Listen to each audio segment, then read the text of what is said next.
తమిళనాడు ఎన్నికల ఫలితాలు వచ్చాయో లేదో ఒక్కటే ట్రోలింగ్. అది ఎవరి మీదో అందరికీ తెలుసు, ఎవరు చేస్తున్నారో కూడా తెలుసు. సేమ్ టైం అనేక సలహాలు, అలానే చెవులను హోరెత్తించే సూటిపోటి మాటలు.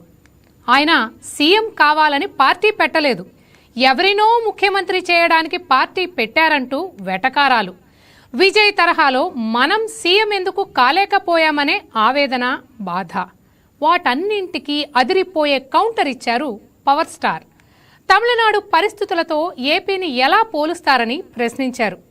వైసీపీ పాలనలో ఏపీ దుస్థితిని గుర్తు చేశారు. అంతేకాదు, 2019లో ఒంటరిగా పోటీ చేస్తే ఏం చేశారో కూడా చెప్పారు. తనను 2 చోట్ల ఓడించిన సంగతి గుర్తు చేశారు.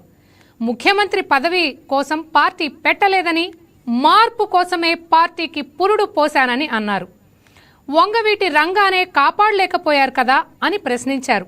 మొత్తంగా జన సైనికులకు సేనాని ప్రశ్నల మీద ప్రశ్నలు సంధించారు.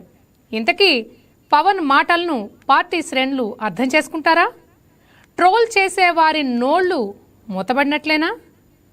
పవన్ చెప్పినట్లు AP, Tamil Nadu same to same ఎందుకు కాదు? ఆ లెక్కలేంటి?